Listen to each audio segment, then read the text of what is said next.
Olá, meus amigos, muito bom dia. Doutor Antônio Martins Farias, estou aqui mais uma vez. Primeiro, para agradecer a Deus e a você, meu amigo, minha amiga, meu irmão, minha irmã, que dá um like nos meus vídeos. Se ainda não se inscreveu no meu canal, corre e se inscreva. A nossa meta continua até o dia 31 de dezembro a gente ultrapassar o número de 1.000 inscritos. Estou com 523 inscritos. Obrigado a você que se inscreveu. Peço para que você que já se inscrito, está gostando do meu canal, passe para um amigo, para que a gente possa crescer. Eu deixo aqui o meu e-mail, o meu telefone, qualquer coisa, caso precise, entre em contato. Fiquem à vontade. Bom, hoje eu estou numa pauta de emergência, né?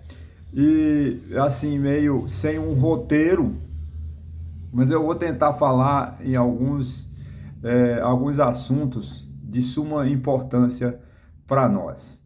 Nós tivemos a surpresa desagradável, obviamente, que foi a internação urgente do presidente Lula, né? Se submete a mais uma cirurgia, com consequência provavelmente da queda que levou em outubro, novembro, né, deste ano. Isso é natural, uma pessoa com 79 anos, né, um dos maiores perigos, né, para pessoas idosas como eu, é exatamente a queda, porque a gente não tem mais o mesmo volume de força e de defesa. Então, uma queda de uma pessoa idosa sempre uma coisa muito drástica, muito dolorosa. Mas a gente torce aqui, né, para que o presidente Lula se recupere o mais rápido possível. Ele foi, obviamente, muito bem atendido, né, com os melhores médicos do mundo, nos hospitais melhores do mundo, né, muito bem protegido, vamos dizer assim. Não é o que ocorre com você, com pobres, com mortais, que morreremos na fila do SUS, porque se nós estivéssemos com a mesma gravidade que o presidente Lula teve, nós não teríamos um bom atendimento como o presidente Lula teve. Isso não é uma crítica, é apenas uma constatação. O SUS não atende às necessidades do povo brasileiro, o povo brasileiro morre na fila, né? Ou então até internado mesmo, porque demora o atendimento e quando vai se ver, o estrago já está muito grande e a pessoa acaba falecendo. Mas, deixando a crítica de lado, o que me desperta, que chama atenção, é que começam as especulações sobre a sucessão do presidente Lula em 2026. E até hoje mesmo, né? Porque é claro, é evidente que, confesso a você que eu vou falar de forma empírica. Eu sei que existe a lei, não a consultei, mas não existe uma lei específica que define o momento, a oportunidade e quais as funções do vice-presidente da República. Isso é uma falha do legislador brasileiro. Claro que o presidente da República, o vice-presidente da República tem o seu ritual, né, substituir o presidente em sua ausência. Acontece que o presidente não está ausente, o presidente está doente no hospital. É natural que haja uma especulação com relação a quem assume. Não, eu acho que não há necessidade de assumir, o vice-presidente assumir a presidência da República. Porque há uma tradição, e eu acho que isso é um erro, um equívoco, um tradicionalismo exagerado, sem a menor importância para o povo brasileiro, é quando o presidente do Brasil, por exemplo, vai à Argentina, ao Paraguai, ele sai de manhã e volta de noite. Ainda tem a passagem de cargo para o vice, aquele cerimonial que só eles assistem, mais ninguém. É uma desnecessidade. O presidente do Brasil presidente Lula, é presidente do Brasil de 1º de janeiro de 2022 até 31 de dezembro de 2025. Isso até o dia 6, né? Dia 5, 6 de janeiro de 2025, quando o novo presidente tomará posse. Não existe uma preocupação, portanto, de minha parte, eu acho que de boa parte dos brasileiros, a questão que não há vacância, né? O presidente está no hospital, o vice-presidente Geraldo Alckmin está assumindo as agendas, aquilo que há de mais importante, que não pode ser adiado, como foi a visita de um primeiro-ministro, né, de um estado estrangeiro, agora desculpa o que eu não lembro, e a agenda de ontem, o vice-presidente o assumiu, fechou um acordo muito importante também para nós. Especula-se, portanto, novamente, a questão em 2026, repito, se o presidente Lula será ou não candidato. Eu acredito que será.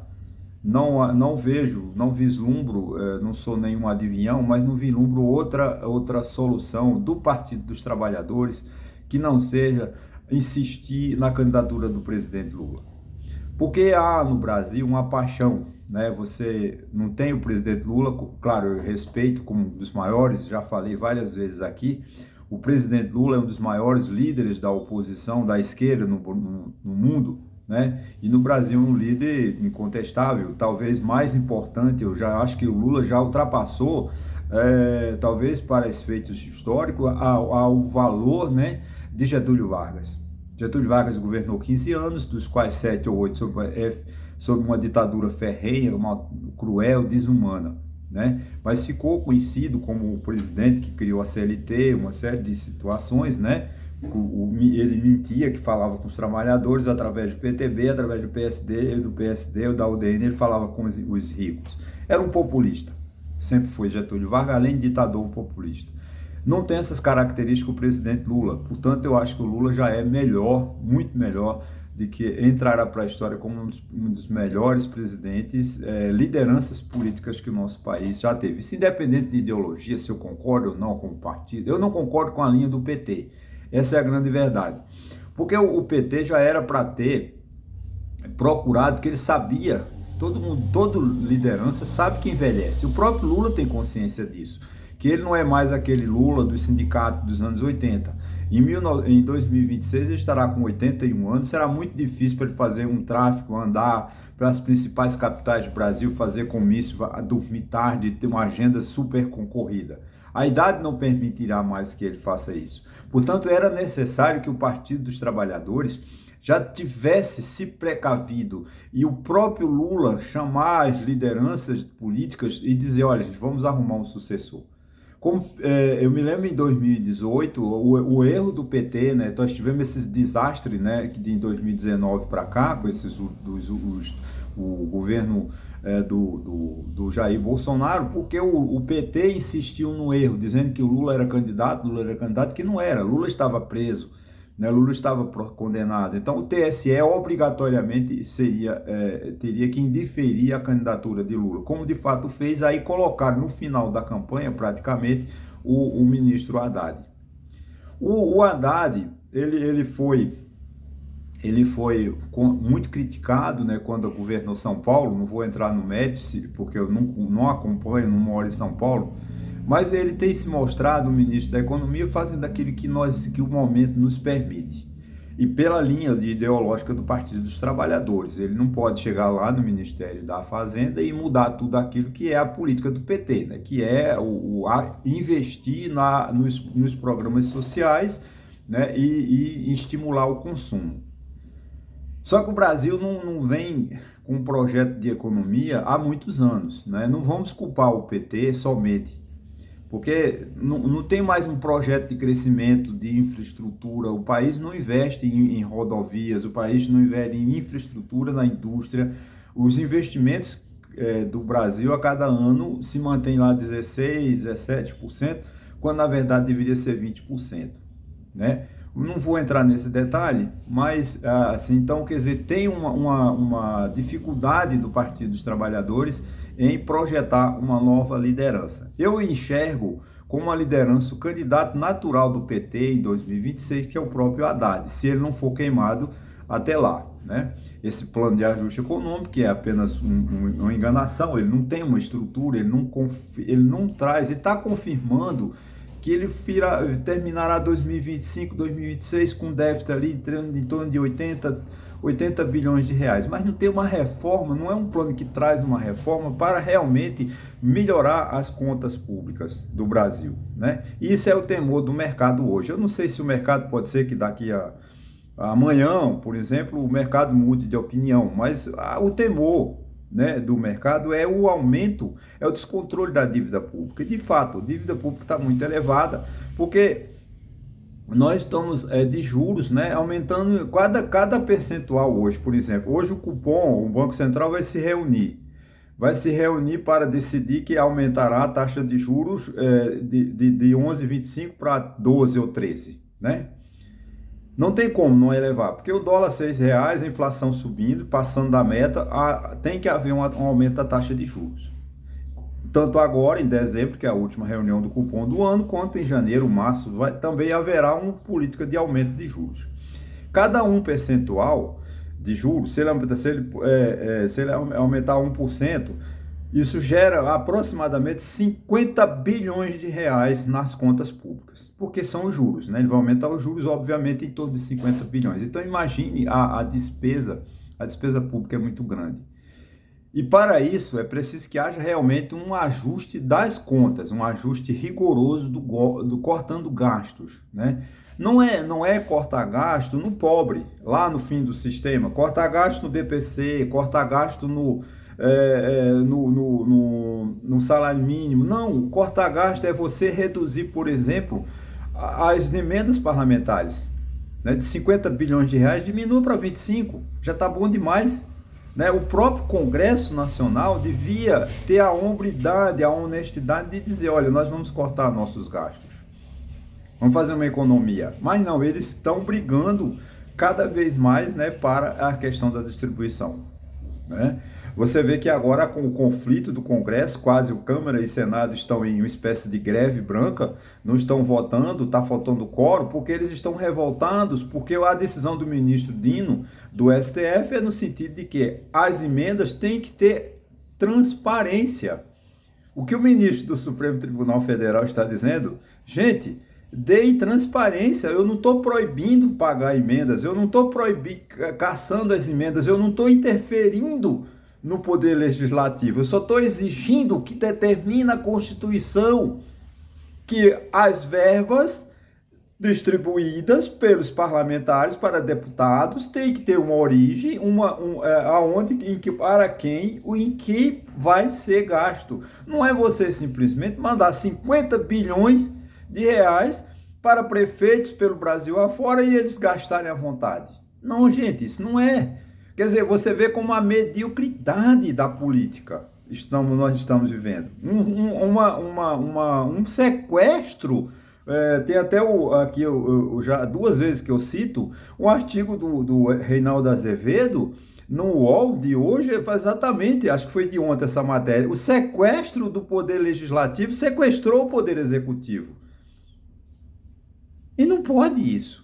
Isso gera o quê? Gera essas expectativas, por exemplo, a questão da sucessão.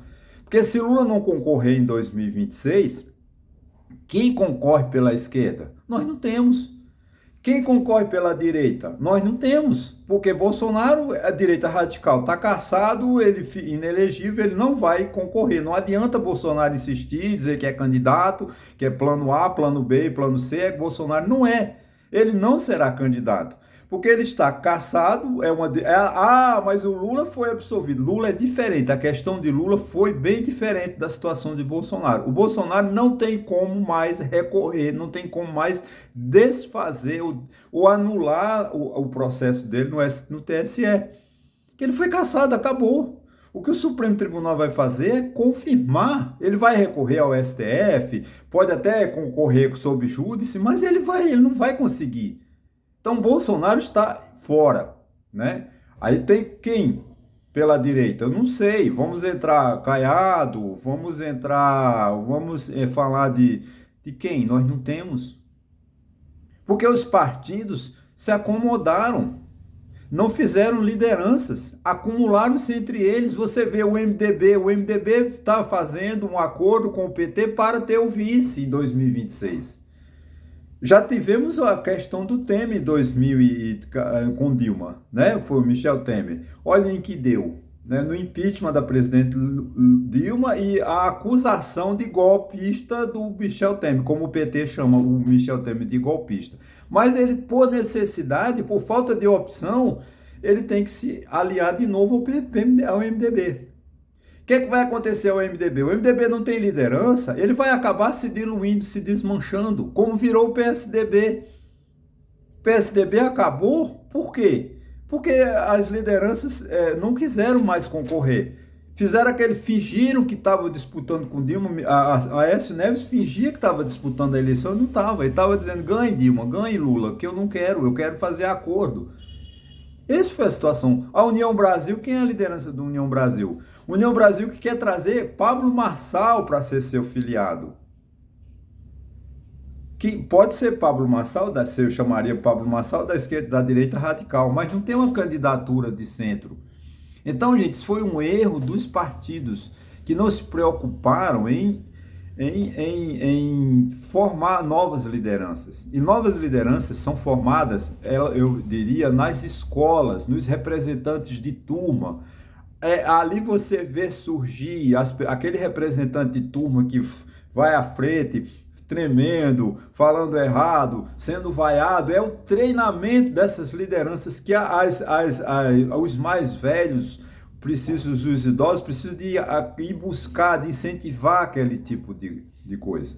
Eu me lembro na faculdade de Ciências Contábeis em Brasília, quando eu fiz o primeiro ano, no segundo ano o professor me indicou para eu ser monitor. Eu passei a dar aula, porque o projeto da faculdade era incentivar alunos a serem professores. Isso é o que, a mesma forma, eu agradeço ao meu querido Xisto Arruda, que era o diretor de Ciências Contábeis, do curso de Contabilidade da UNEB em Brasília. Onde ele estiver, Xisto Arruda, o meu afeto, o meu amor eterno por você, pelo senhor, né? Vou chamar pelo senhor. Que ele hoje é um espírito, com certeza muito evoluído, porque era uma figura humana maravilhosa. Bom, essas lideranças nos partidos, essa formação de liderança nos partidos acabaram, né? Não tem para você ver. César Brizola, vou falar aqui. Brizola era um excelente político, mas quando alguém surgia maior que ele derrubava. Ele fez isso com César Maia, com aquele prefeito de Curitiba, Jaime Lerner, e foi destruindo. Miguel Arraes, em Pernambuco, também era um político egocêntrico, só ele podia ser. Destruiu uma série de políticos. O PT faz a mesma coisa em Pernambuco, né? O PT destrói carreira, por exemplo,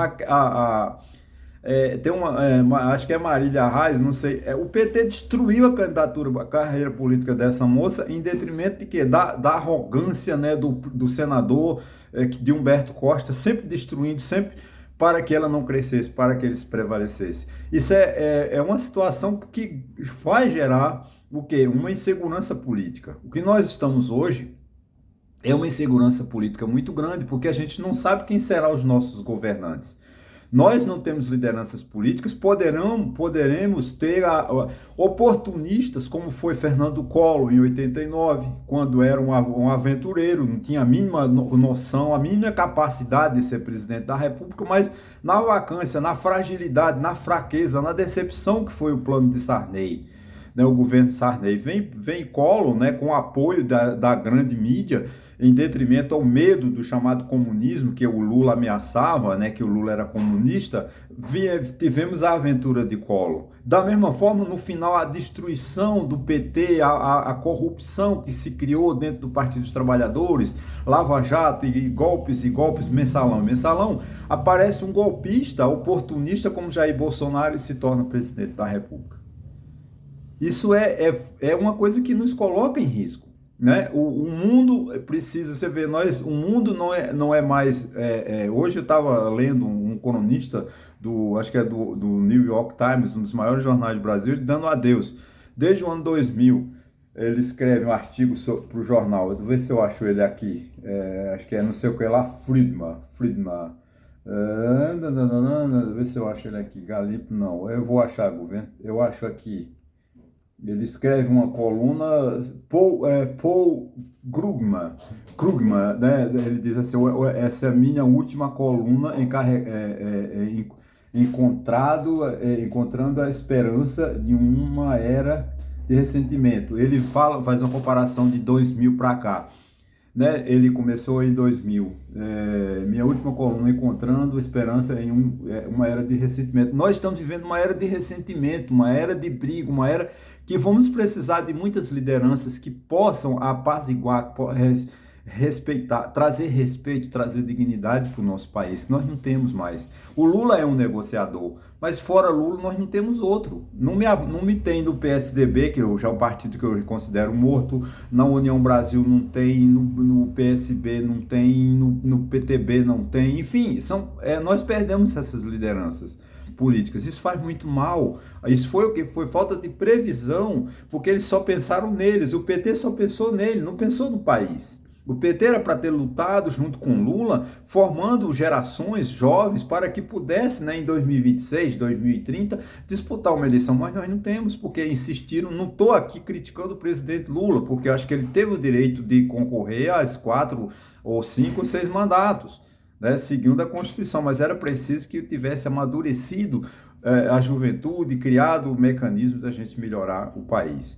Você vê, nós estamos nessa questão da Síria, né, um gravíssimo, uma situação, 50 anos de ditadura, nós vamos entrar, ninguém sabe o pior, porque o mundo está ressentido, a questão das guerras na Ucrânia, a questão da guerra em Israel, tudo isso gera o quê? Insegurança no mundo. Nós temos a questão da Argentina, dá muito cedo. Agora estão mostrando que o presidente da Argentina está conseguindo êxito, baixou a inflação de 3.700 para 107% ao ano. O custo social muito elevado.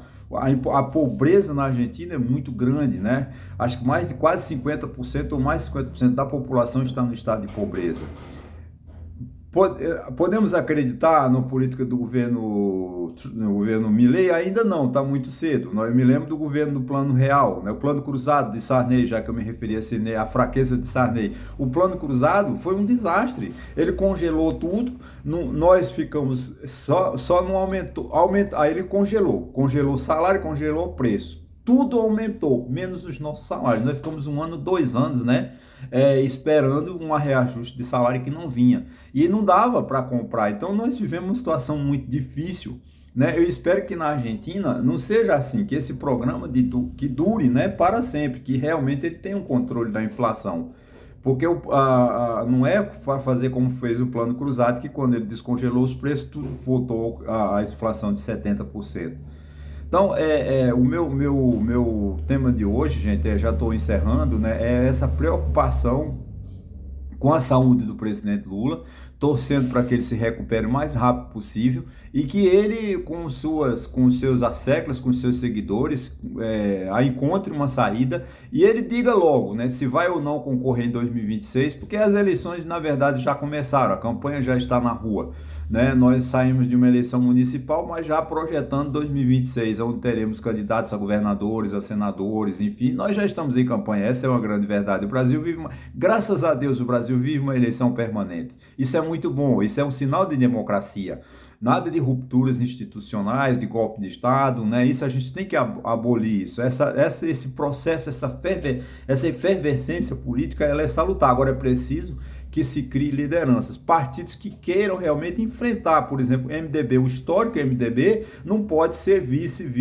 Ele tem que ter na sua liderança, na sua estrutura partidária, candidatos políticos que possam disputar a presidência da República. Da mesma forma, o União Brasil, espero que o União Brasil um dia consiga uma liderança de expressão nacional que possa disputar uma presidência da República. Da mesma forma, o PSB de Kassab.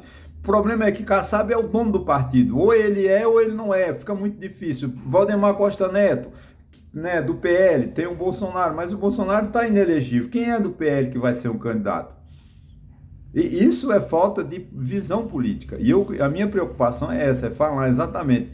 Temos que acabar com a política dos donos, os partidos de donos. Os partidos no Brasil não podem ter dono, eles têm que ter ideologias. Mas não tem tantas ideologias. O pluripartidarismo que é previsto na nossa Constituição não é muitos partidos.